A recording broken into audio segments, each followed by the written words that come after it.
It's 9:47 on a Tuesday night, and you're doing the thing everyone eventually does. You're scrolling back through 3 months of bank statements looking for the leak. Not a big leak, you'd have noticed a big leak. This is the slow kind. The kind that doesn't show up as one number, it shows up as 40 tiny ones. $14.99, $9.99, $4.99, $19.99, $12.99. Charges with names you half recognize and half don't. Something called Cloud Vault Premium that you're pretty sure you signed up for during a free trial in 2023 and never thought about again. By the time you finish scrolling, you found 11 of them, maybe 14. You do the math twice because you don't believe it the first time. It comes out to $187 a month. That's not a vacation. That's not a car payment. That's just background noise you've been paying for without noticing, month after month, for years. My name is Nick, and today we're talking about the subscription economy, and specifically why almost nobody actually knows how much they're spending on it, and why that's not really an accident. Quick disclaimer before we start. I'm not a financial advisor. This isn't financial advice. This is just what happens when you spend way too much time looking where money quietly disappears. Let's start with a number that's going to feel wrong, and I promise you it isn't. When you ask people how much they spend on subscriptions per month, the average guess is somewhere around $86. That's what people say when you ask them to estimate off the top of their head. Now here's the part that should bother you. When researchers actually pull the real transaction data instead of asking people to guess, the real average comes out closer to $219 a month, not 86, $219. That's not a small miss. That's a gap of over $130 a month between what people think they're spending and what they're actually spending, every single month for years without anyone catching it. And this is where the lopsided bar trick shows back up, because it always does. If you ask 10 people what they spend on subscriptions, and one of them has 6 streaming services, 3 fitness apps, a meal kit, and a cloud storage plan they forgot about, the average for that group of 10 gets dragged up in a way that hides how normal it actually is to be underestimating. But here's the uncomfortable twist with subscriptions specifically. Unlike income, this isn't really about a few outliers dragging the number around. Most people are underestimating, not some, most, because the entire category is built to be forgotten. So let's talk about why. Because the gap between what you think you're spending and what you're actually spending isn't a willpower problem. It's a design problem. And once you see the design, you can't unsee it. Start with the free trial. The free trial is not designed to give you a free trial. It is designed to get a card number into a system and then rely on the statistical certainty that most people will not remember to cancel before the clock runs out. Industry data on trial to paid conversion is honestly staggering once you see it. Somewhere between 40 and 60% of free trials convert into paid subscriptions, and a huge chunk of those conversions happen not because the person decided the product was worth paying for, but because they simply forgot the trial existed. The product isn't competing to be good enough that you'd choose to pay for it. It's competing to be forgettable enough that you never make the decision at all. Then there's the cancellation flow itself, which deserves its own conversation because it is, frankly, a small masterpiece of friction engineering. Signing up takes 1 click and 30 seconds. Canceling, in a lot of these systems, takes you through a maze. A "Are you sure?" screen, a "Here's what you'll lose" screen, a discount offer to make you stay. Sometimes a phone call is required. Sometimes you have to email a specific address and wait for a human to process it during business hours on weekdays only. This isn't incompetence. Every one of those extra steps has been tested, and every one of those extra steps measurably reduces how many people follow through with canceling. The friction is the feature. And then there's the bundling and the price creep, which is maybe the sneakiest one because it doesn't even require you to do anything wrong. You sign up for a service at $7.99, 18 months later it's $9.99. A year after that, it's $12.99. Each individual increase is small enough that it doesn't trigger a reaction. Nobody cancels over $2. But stack 4 or 5 services doing this quietly over a few years, and you've got a household paying nearly double what they originally agreed to for the exact same bundle of stuff, and almost nobody goes back and audits the original price to notice. Let's actually run the numbers on a real household, because the abstract version of this doesn't hit the same way the itemized version does.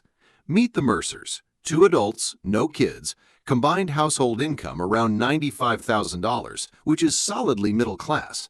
Responsible people, not big spenders by any obvious measure. Nobody would look at the Mercers and think, these people have a problem.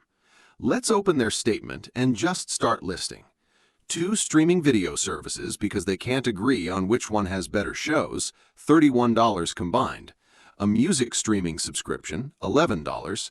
A cloud storage plan neither of them has looked at the contents of in over a year, $10. 2 individual gym app subscriptions on top of their actual gym membership, $18. A meal kit service they used 4 times and then quietly stopped canceling because it felt like a hassle, $65 a month. A password manager, $36 a year, so about $3 a month. Fine, that one's actually reasonable.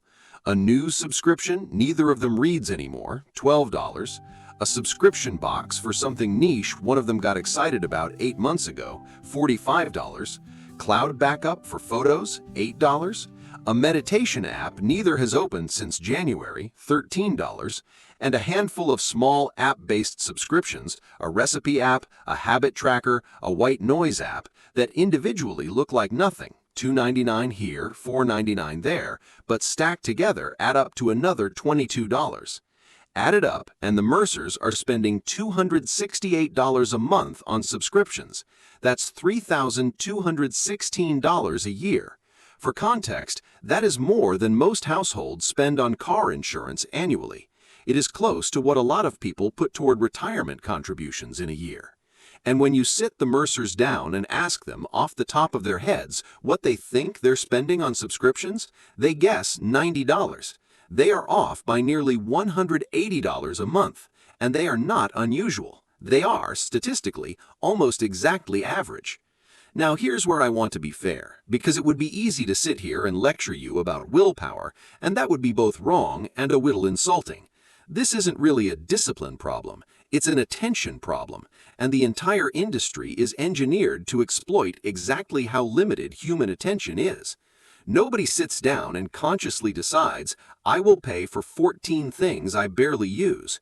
What actually happens is 14 individually small decisions made months or years apart, each one reasonable in isolation, that nobody ever goes back and reevaluates as a group.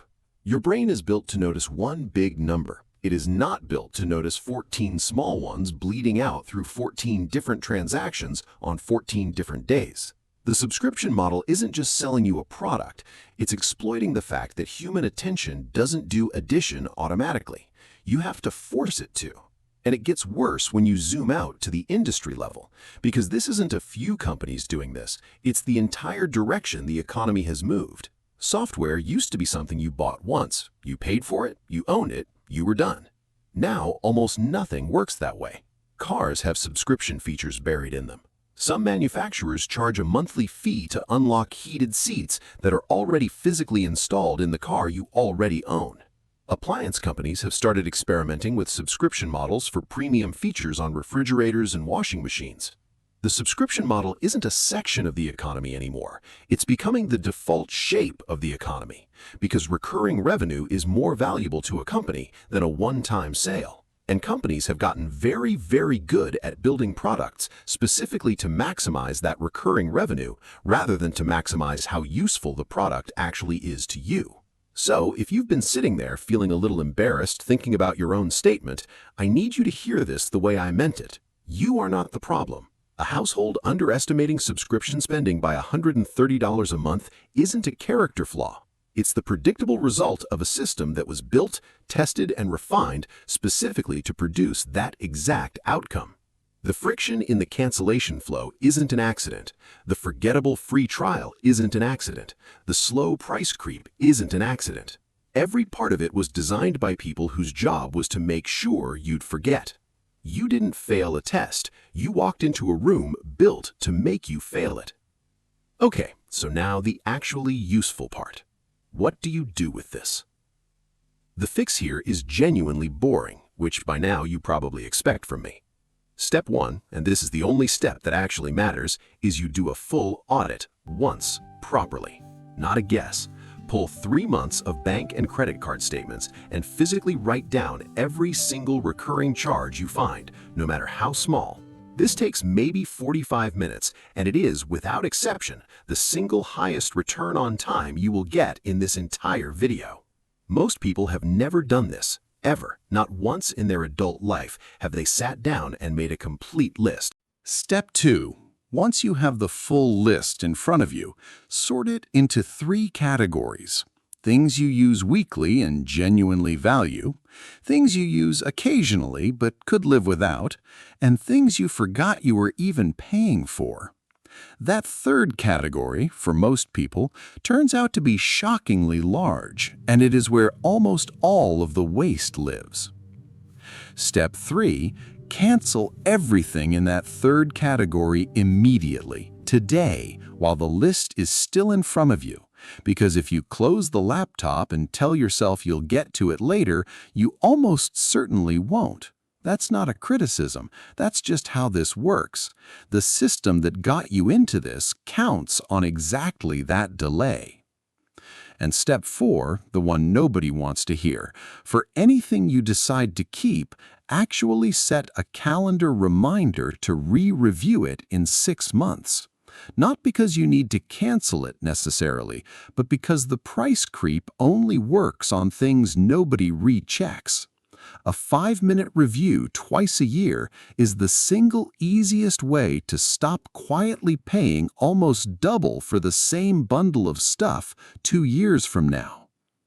If the Mercers did this audit and cut their subscription spending from $268 a month down to, say, $90 a month, keeping only what they actually use, that's $178 a month freed up. Nothing dramatic, no extra job, no big lifestyle sacrifice, no giving up anything they actually valued. Just closing tabs they'd forgotten were open. Put that $178 a month into a basic index fund earning something like 7 to 8% a year, and over 20 years, that turns into somewhere north of $90,000. Not from a raise, not from a side hustle, from 45 minutes with a bank statement and the willingness to actually hit cancel.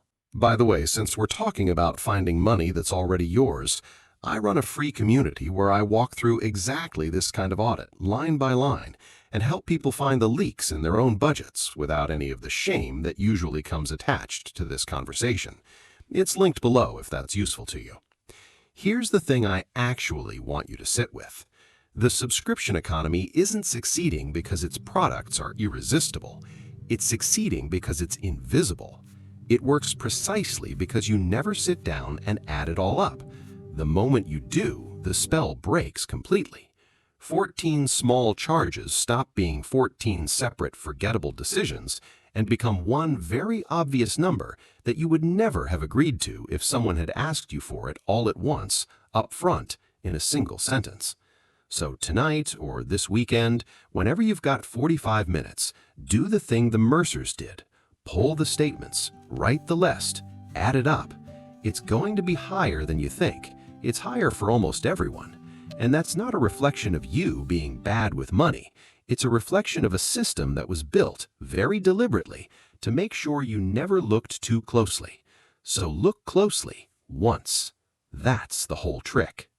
Thank you for watching. I want you to know that I'm here for you. We'll get through this together. You have my full support.